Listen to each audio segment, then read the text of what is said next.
ஒரு முறை சிங்கம் கர்ஜிச்சதுன்னா அந்த சவுண்ட்ல ஒரு 8 கிலோமீட்டருக்கு சும்மா அதிரும், எல்லா திசைகளும் அதிரும்.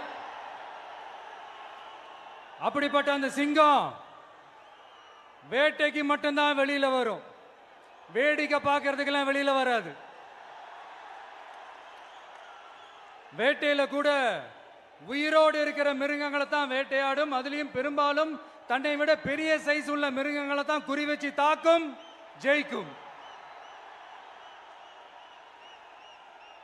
எவ்வளவு பசியில் இருந்தாலும் உயிர் இல்லாததை, கெட்டு போனதை தொட்டு கூட பார்க்காது. அப்படிப்பட்ட அந்த சிங்கம் அவ்வளவு ஈஸியா எதையும் தொடாது, தொட்டா விடாது. காட்டோட 4 பக்கமும் மார்க்கிங் மை டெரிட்டரின்னு தன்னுடைய பவுண்டரியை தானே வகுக்கும். அப்படிதான் அந்த காட்டையை தன்னோட கண்ட்ரோல்ல வச்சிருக்கும். சிங்கத்துக்கு கூட்டத்தோட இருக்கிறதுக்கும் தெரியும், தனியா இருக்கிறதுக்கும் தெரியும். அப்படியே தனியா வரணும்னு நினைச்சாலும் அஞ்சாம அலட்டிக்காம சும்மா கெத்தா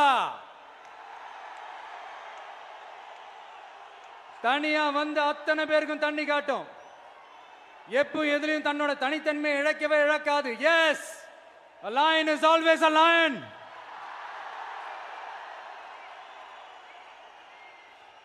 There are so many jackals and other animals in the forest, but there will be only one lion. And even if it is single, it will be the king of jungle. It is not only a description but also a clear declaration.